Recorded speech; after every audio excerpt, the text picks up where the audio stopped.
बिहार में विधानसभा का चुनाव चल रहा है। सारे नेता क्षेत्र का दौरा कर रहे हैं और आज के समय में चाहे जनता हो चाहे नेता हो, हर जगह एक ही चर्चा है कि किसको जिताना है और किसको हराना है। आज हम बात करने जा रहे हैं राजपुर विधानसभा के बारे में। राजपुर विधानसभा का गठन 1977 में हुआ और उस समय नंद किशोर राम पहले विधायक बने। उसके बाद 1980 में कांग्रेस के चतुरी राम जो है विधायक बने और फिर 1985 में राम नारायण राम 1985 और 1990 में बीजेपी से विधायक बनते हैं। लेकिन 1995 में कम्युनिस्ट पार्टी ऑफ इंडिया यानी सीपीआई के अर्जुन राम ने बीजेपी के नेता को शिकस्त दी और एक बार कम्युनिस्ट पार्टी भी वहां से विधानसभा में जीत हासिल की। उसके बाद बहुजन समाज पार्टी से छेदीलाल जो है वो वहां से विधायक बनते हैं, जो छेदीलाल वर्तमान में राजद का दामन थाम लिया है। और उसके बाद से जेडीयू की नेता श्याम प्यारी देवी और फिर लगातार संतोष निराला 10 सालों से विधायक हैं, जो बिहार के मंत्री भी हैं, परिवहन मंत्री हैं। संतोष निराला भी इस बार मैदान में हैं और हमने बताया था कि 1985 में राम नारायण राम जो बीजेपी से 2 बार विधायक हुए, उनके बेटे विश्वनाथ राम भी मैदान में हैं। विश्वनाथ राम पिछली बार बीजेपी से टिकट लेकर 29% मत लाकर सेकंड स्थान प्राप्त किया था। वही 49% मत लाकर संतोष निराला मंत्री बने हैं, विधायक बने हैं। लेकिन इस बार कुछ बदला है। बदला ये है कि जो विश्वनाथ राम पिछली बार बीजेपी से टिकट लिए थे, इस बार कांग्रेस से टिकट लेकर के आए हैं, महागठबंधन के प्रत्याशी हैं। आप सबको पता है कि महागठबंधन में कांग्रेस और आरजेडी के अलावा लेफ्ट 3 संगठन मिलकर चुनाव लड़ रही है। समीकरण बदला है, राजनीति बदली है। तो आज की कड़ी में नेताजी जवाब दीजिए एपिसोड में हम बात करेंगे विश्वनाथ राम जी से और समझेंगे कि क्या गणित है और क्या राजनीति में होने वाला है। सबसे पहले आपका स्वागत सर जी, बहुत बहुत आपको धन्यवाद। टिकट मिला। आपके ज़्यादा फॉलोअर्स जो हैं वो बीजेपी से हैं। आपका बैकग्राउंड देखा जाए, आपके पिताजी वो बीजेपी से रहे हैं, तो अचानक आप यू टर्न लेके कांग्रेस से आते हैं सर और फिर मैदान में हैं। मैं चुनाव जरूर लड़ा, मेरे किस्मत ने साथ नहीं दिया लेकिन जनता मेरे साथ हमेशा रही और जनता के बल पर ही चुनाव लड़ा जाता है। तो चाहे वो बीजेपी के कार्यकर्ता हों और चाहे मेरे समर्थक भाई हों, सबका सहयोग मुझे हमेशा मिलता रहा, आज भी मिल रहा है। मैंने दल बदलने के बाद भी जो निर्णय लिया दल बदलने का, वो अपने समर्थकों और अपने कार्यकर्ताओं के ताकत के बल पर ही मैंने निर्णय लिया कि मुझे उनका बार बार निर्देश होता था कि आप चुनाव लड़िए, इस बार आप चुनाव नहीं लड़िएगा तो आप कहीं का नहीं रहिएगा। इसलिए कि आप भी राजनीतिक जो प्रदेश बदलते रहते हैं बार बार, जो चर्चाएँ आज हैं वो हो सकता है कल ना हो, तो इसका हमको नुकसान उठाना पड़ेगा। तो इसीलिए मैंने कार्यकर्ताओं को अपने सराखों पे बिठाया, उनके आदेश को मैंने ज़मीन पे उतारा और महागठबंधन कांग्रेस का उम्मीदवार हुआ। आपने राजनीति की जो शुरुआत की, जो भी पढ़ाई लिखाई सीखा राजनीति में, अपने पिताजी से सीखा। कुछ याद है पिताजी से जो आपने सीख ली हो या फिर कुछ लगा हो कि पिताजी ने आपको कोई सीख दी हो जिसका इस्तेमाल आप जीवन में करते हो?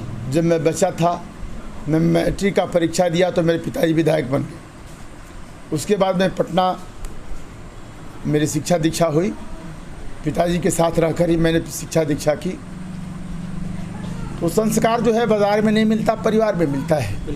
जो आज सभी लोग मुझे सराहते हैं, तो जो सभी लोग मुझे सम्मान के दृष्टिकोण से देखते हैं, वो पिताजी का ही ताकत है, पिताजी का ही आशीर्वाद है जो मुझे आज जनता ताकत दे रही है। इस बार मैदान में आपके सामने जो है जेडीयू के मंत्री संतोष निराला हैं, जो 2 बार विधानसभा जा चुके हैं। आपसे ज़्यादा अनुभवी हैं राजनीति में भी, मतलब सत्ता में रहने का उनका ज़्यादा एक्सपीरियंस है। क्या आप उनको पटकनी दे पाएंगे, मात दे पाएंगे? जनता, कोई कार्यकर्ता मात नहीं देता, चुनाव लड़ने वाला व्यक्ति मात नहीं देता, मात देती है जनता। जनता हराती है और जनता जिताती है। इस बार की जो स्थितियां हैं, जो परिदृश्य बदले हैं, सभी जनता इस बार महागठबंधन को, तेजस्वी जी को मुख्यमंत्री बनना देखना चाहती है। नीतीश कुमार का कार्यकाल जो 15 साल लगातार रहा, इससे बिहार की जनता बदहाल महसूस अपने आप को कर रही है। लेकिन वो बार बार 15 साल, पिछले लालू यादव जी का 15 साल को ध्वंस दिखाते हैं जनता के सामने कि 15 साल में वही राज आ जाएगा।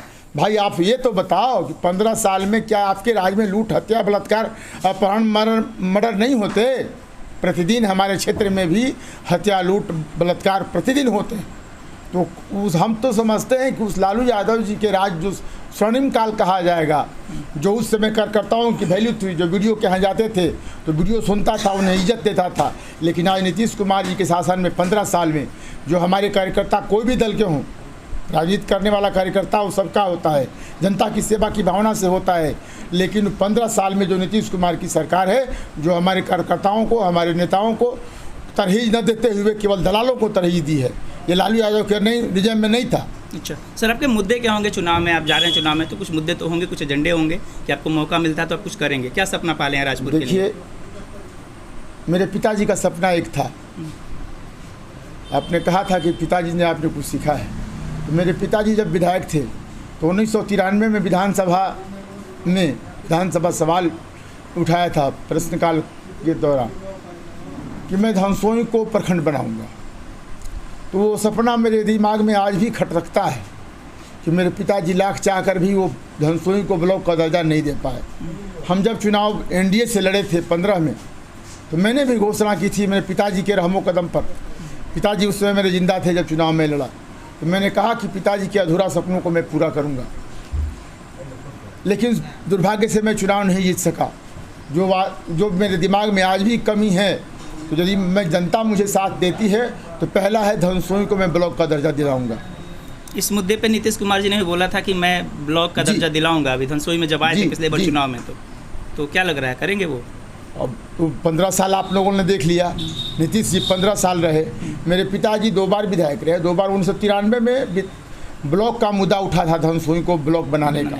तो 93 में विधानसभा में 95 तक मेरे पिताजी विधायक रहे, तो विधानसभा में सवाल उठाया था कि धनसोई को प्रखंड का दर्जा मिलना चाहिए। तो 93 से लेके आज तक लालू यादव जी ने भी कहा था, लेकिन वो कार्यकाल लंबा नहीं चला। इसके दौरान वो चाह के भी नहीं कर पाए। लेकिन इस विगत 15 साल से जो नीतीश कुमार की सरकार है, नीतीश कुमार भी बोल चुके हैं कि धनसोई का प्रखंड का दर्जा हम देंगे, लेकिन उन्होंने 15 साल में नहीं किया। हम जब एनडीए में थे तो अपने नेताओं से मैंने मांग की कि आप लोगों ने मुझे वादा दिया था कि राजपुर को धनसोई को प्रखंड का दर्जा देंगे। उन लोगों ने कहा कि बन नहीं रहा है, यदि ब्लॉक बनना चालू हो जाएगा तो आपकी बातों को इज्जत दी जाएगी। आपके सामने मैदान में एक राजद के नेता जो हैं छेदीलाल राम राजद में हैं और अभी बागी होकर के चुनाव लड़ रहे हैं। आप कांग्रेस से हैं, राजद समर्थन दे रही है, इससे कितना नुकसान होगा सर आपको? देखिए, मैंने पहले ही कहा कि जनता के हाथों में निर्णय है, और इस बार की जनता गफलत में पड़ने वाली नहीं है। इस बार की जनता आर पार की लड़ाई देख रही है। इस बार नीतीश कुमार को हटाना है, किसी भी मुद्दे पे जनता साथ है। तो नीतीश कुमार को हटाने के लिए एकमात्र विकल्प तेजस्वी यादव हैं, जो कांग्रेस का साथ है। उनके साथ हम कांग्रेस के उम्मीदवार हैं। तो मैं आशा करता हूं कि इस बार हम लोग सफल हो पाएंगे जनता की ताकत पर सरकार को बदलने में। संतोष निराला जी का हम लोगों ने हलफनामा पढ़ा, उसमें देखा कि उनकी जो आय है, जब पहली बार वो विधानसभा चुनाव लड़ रहे थे या सबसे पहले एक बार लड़े थे, उस समय उनका 5,000 का मात्र उनके पास कैश था। आज 100 गुना से ज़्यादा जो है उनकी संपत्ति बढ़ गई है। और एक बार चुनाव में उन्होंने 5 साल का जो चुनाव लड़ा, मात्र 2 साल में ही मतलब वो 5 साल बाद चुनाव लड़ लेते। मतलब ये कि चुनाव 5 साल बाद हुआ, लेकिन उसमें 2 साल ही उम्र बढ़ा के देखा है। आपको इसमें क्या दिखाई दे रहा है, क्यों ऐसा हुआ? देखिए, वो राजनीति सेवा की भावना से करते नहीं। मैं किसी व्यक्ति पर टिप्पणी नहीं करता, लेकिन अब आप लोग छेड़ रहे हैं तो मैं करना पड़ेगा। मैं किसी को विरोधी नहीं मानता। मैंने पहले ही कहा कि जनता मालिक है और जनता के बीच जाना है, चाहे वो किसी वर्ग की जनता हो। जनता ताकत देती है, लेकिन उनकी राजनीति जनता की सेवा करना नहीं था। उनकी राजनीति जनता से लूटने खसोटने की राजनीति उनकी रही है। जो आप लोग जो कह रहे हैं, पेपर भी है मेरे पास, लेकिन मैं अच्छी राजनीति नहीं करता, न मैं उसी सोच रखता हूँ कि किसी व्यक्ति को किसी व्यक्ति विशेष पर टॉर्चर किया जाए। लेकिन जो उन्होंने किया, आप लोगों के माध्यम से आप लोग कह रहे हैं, तो आप लोग जनता को बताइए कि आपके जो जिसे आपने जनमत देकर चुनाव जिताया, वो आज क्या कर रहे हैं। आज वो कहाँ किस आसमान पे जाके बैठे हैं, जहाँ 700 करोड़ के मालिक हैं। जहाँ कभी एक मोटरसाइकिल हुआ करती थी, आज 700 करोड़ का मालिक होना, ये मैंने सही मायने में कहीं ना कहीं आप लोगों के लिए और समाज के लिए आँख खोलने का विषय है।